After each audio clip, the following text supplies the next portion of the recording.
Ayan. So kung makikita nyo mga kamimis, itong farm ni Boss AEJ, wala pa talaga tayo sa, kahit sa dulo ng dumi ng kuko ng, wala pa tayo dun. Ang dami pa natin. Pero ito si Boss Junjun pa yun. Andun na siya kayang-kaya niya na, andun na siya talaga Ano pa lang, on the process pa lang siguro. So, kailangan din natin talagang, alam mo, Michelle, kaya ang sabi ko, isang special mo lang sa isang farm, marami kang mapupulot na, yes. Ideas. Siyempre, yung mga hindi applicable sa'yo, iiwan mo na dito. Yung applicable, dalahin mo sa farm. Yes. No? So, yan ang importante talaga.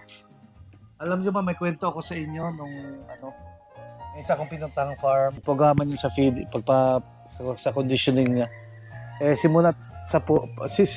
Simula noon ay nag-improve talaga yung yung winning percentage talagang tumaas. Hindi naman nag-improve, tumaas yung winning. Yes, kasi ganun nga talaga sa industriya natin dito sa sabong. Kailangan open-minded ka, hindi pwedeng close-minded. Kailangan patuloy ang learnings, hindi basta kung ano lang alam mo, yun na yun. Maganda rin ng madami kang nakakausap na breeder, mga handler, mga naglalaban talaga kasi madami kang mapupulot sa kanila na mga learnings pa, kung ano pwede mo pang i-apply sa'yo, kung ano pwede mong i-enhance para makarating ka sa kasi sila andun na So, parang tayo, aaralin na lang natin kung paano sila napunta doon at i-a-apply natin. Siyempre, mindset din, kailangan i-manifest mo kung talagang gusto mo tong larangan na to, industriya na to. Talagang mindset mo, i-manifest mo, i-claim mo, kasi everything has to be positive. Once na naging negative ka, talagang mawawala sa'yo yan. Pero pag kinlaim mo, minanifest mo na magiging ganito ako, dadating ako sa malalagpasan ko pa sila, yun. Doon mo talaga makukuha yung pangarap mo. Kasi kailangan advance mag-isip, hindi basta-basta. Alam mo, dapat ang patutunguhan mo, kailangan nakaset na sa utak mo yung goal mo at kung paano mo siya i-achieve. Hindi pwedeng puro pangarap. Kailangan mag-apply ka din ng kilos. Gumawa ka, kumilos ka, gawin mo para matupad mo pangarap mo. Diba, Boss Jun? Saka may sinasabi nga, it's easier said than done. Yes. So, sa lahat ng tinatahak natin negosyo, sa gusto natin, always natin isipin yung future. May future ba ako dito? After 5 years, after 10 years, kikita ba ako nito? Mapapaaral ko ba yung mga anak ko ng mabuti? Mabibigyan ko ba ng magandang future yung aking pamilya? Yun po ang importante sa bawat negosyo na tatahakin ninyo. Kung may future. No? So, tayo din, always natin iniisip yung relationship natin sa mga buyers ay nandyan. Maganda, we always maintain good relationship with our buyers kasi sila yung bumubuhay sa atin. At syempre, yung mga farmhands natin ay alagaan natin. Hindi naman din natin talaga 100% makip yung mga tao minsan come and go yung mga tao But yung mga importanteng pieces ng farm, yan ang dapat hindi mawala. Tulad sa mga breeders ninyo, mga farm manager ninyo, sila kasi yung mga key persons talaga. Na nakakaalam na ng mga bloodlines, yung mga kiliti sa pointing. Ang puso ng farm, nasa tauhan po yan. Kaya, kailangan marunong tayong mag-alaga ng mga tao natin, yung mga handlers natin. Kailangan alam din natin kung paano sila alagaan. Diba? Tsaka, gabi na ang labanan ngayon, no? Yung pagmamanok, talagang na yan. Negosyo na yan. Tsaka pagalingan ng manok ngayon, hindi pagalingan ng kwento. Kaya sabi ko nga, it's easier said than done. Walk the talk.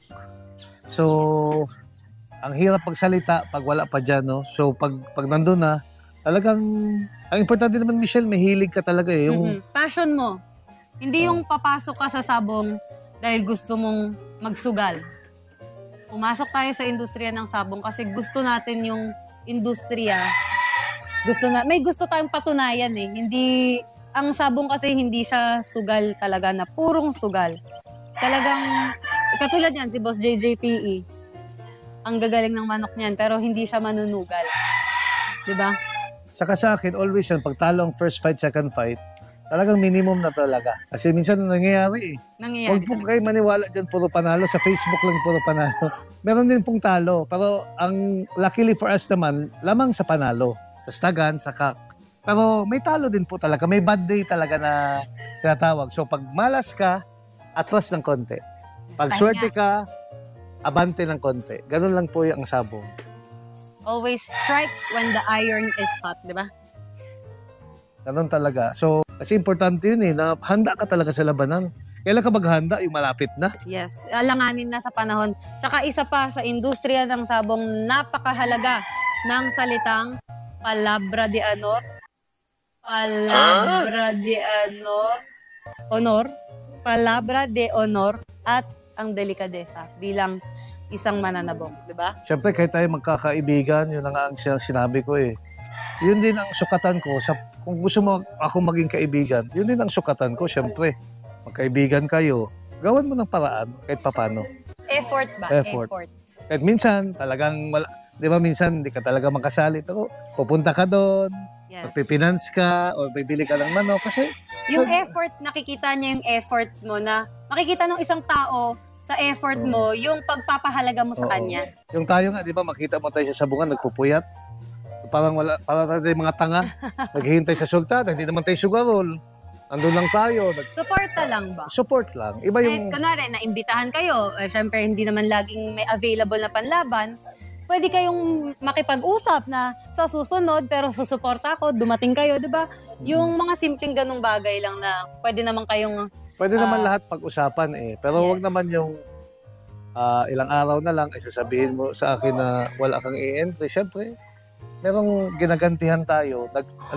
Hindi lang yung pera yung tinapon natin dyan. Pati yung oras natin, yung effort.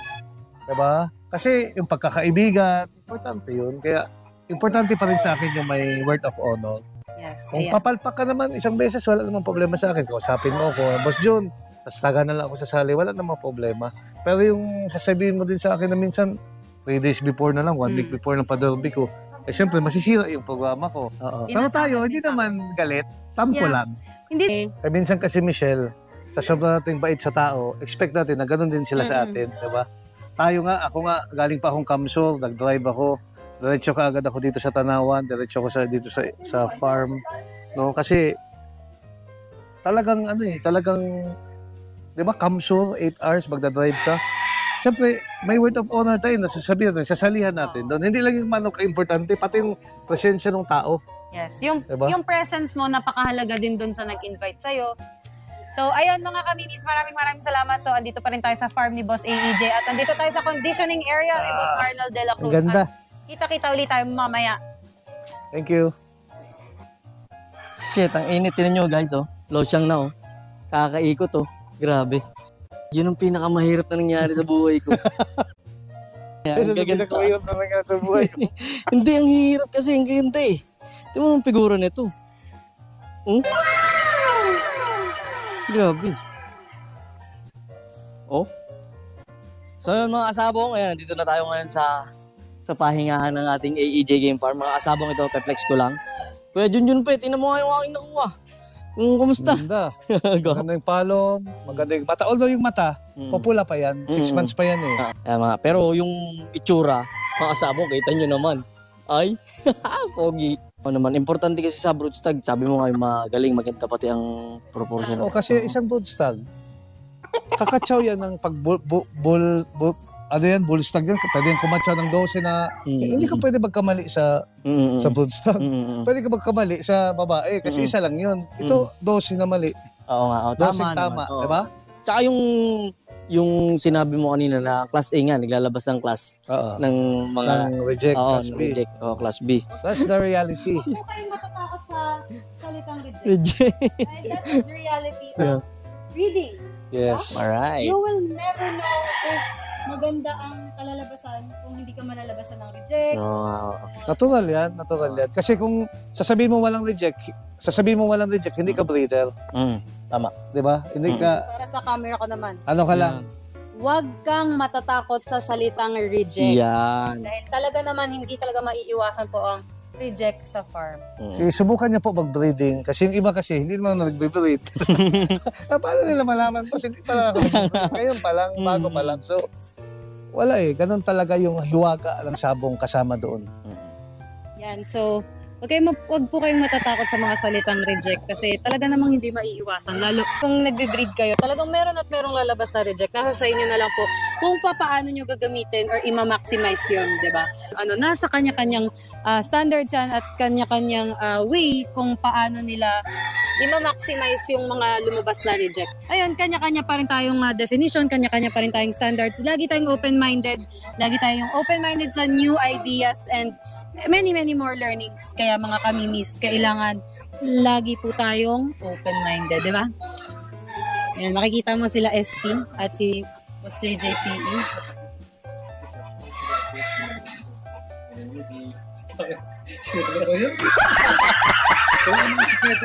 Laging on the record tayo dito, mga kasabong. Napipili ko mga kasabong ko. Tignan mo naman, ang dami kong damo-damo sa paa. Hindi, ganun talaga. Kailangan magsakripisyo kasi pipili ka. Nandiyan na yan, latag na eh. Yes, kaya yan, sakripisyo po to ng mga breeder. Ayan mga kamimis, ayan nga po ang sakripisyo ng mga breeders para mabigyan kayo ng quality at magaganda talaga na mga manok, di ba? Di tsaka pag-aralan mo din yung pagpili. Kasi syempre, pag iaasa mo sa may-ari, halimbawa ako, tinamad ako sa nung time na yun. Kasi may mga ganun eh, di ba? Kaya pagka nandiyan na yung mga manok, halimbawa, kay Sabong Pinas, kay Kuya Junjun Pe at kay Michelle, pumunta kayo sa ibang farm. Pag-aralan nyo yung pagpili para hindi na rin sa amin sisi, di ba? Tapos kayo, kung ano yung magustuhan nyo, kung ano yung tumubok ng puso nyo, hindi yun ang tunin nyo. At syempre, tanong-tanong, halimbawa ako, namimilaw ko kuya ng mga materialis sa iba, ako lang. Pero pagka dito may mga kasama tulad yung tagapili ni Kuya Junjun Peng, galing talaga pumili.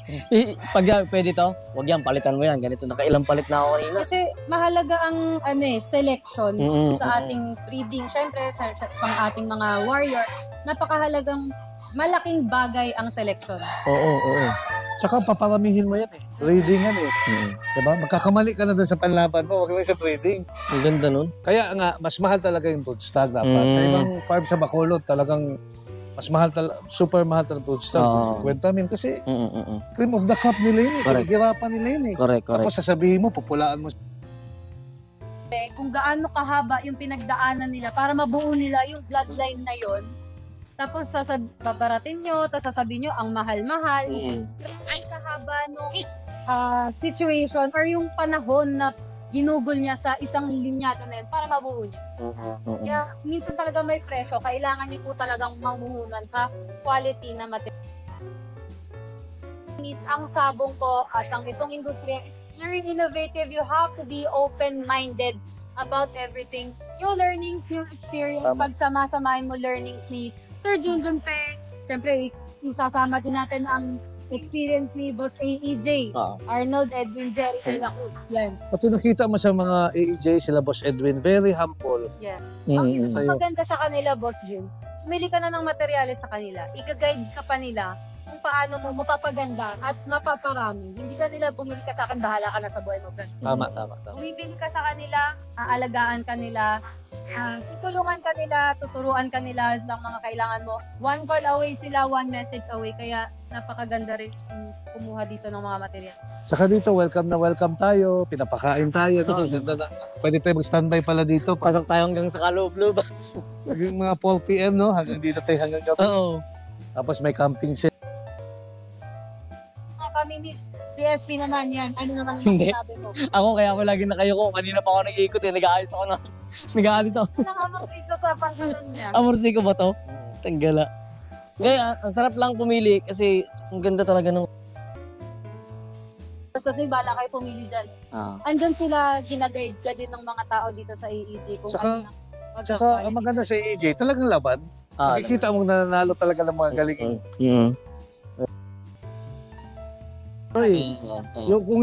Kung sa amin, ni SP, sabi nyo, idol. Kami, wala pa kami sa kalingkingan ng AEJ. Lalo naman ako. Ikaw kasi. Kami lang ni SP. Kami lang ni SP. Ikaw kasi napaka-humble mo eh. Junjun Pe ka ni. Junjun Pe ka na eh. Iron Lady at SP. Kaya nga. Wala pa kami sa dulo ng dumi ng kuko nyo. May dumi pa yun. Marami pa. Actually, never ending yung learning sa sabong. Yes. Wag mong always isipin na ikaw yung magaling. Correct. Diba? Magaling nga sa sabungan. Kahit manok, dala ko alas. Tatanungin nila, boss, magaling yan. Pupustahan namin. Boss, regular lang to. Para hindi ka pag-expect. Less expectations, less disappointments. Yeah. Kasi, paano kung natalong manok mo? SP, sabi mo, super. Yung pala, bulok naman. Nakapalo. Kaya mabuti sabihin mo, regular lang po, kontian lang po. Kahit ako, konti lang ang sinusugal ko. So, Kung manalo, salamat. Boss Junjun Pen, Boss SP, Romeo Mano, ayan. So, again, ang sinasabi namin sa industriya ng sabong, never-ending learnings, never-ending experience. Matuto kayo sa mga veterano, matuto kayo sa mga baguhan dahil meron din tayong makukuhang aral sa mga baguhan, hindi lang sa mga veterano dahil syempre sila, inaral din po nila yan. So, meron tayong hindi pa natin alam na makukuha natin sa iba. Ayan. Open-minded sa sabong, open-minded sa ating industriya. Kaya magkita-kita tayo ulit sa susunod dating vlog. Alright.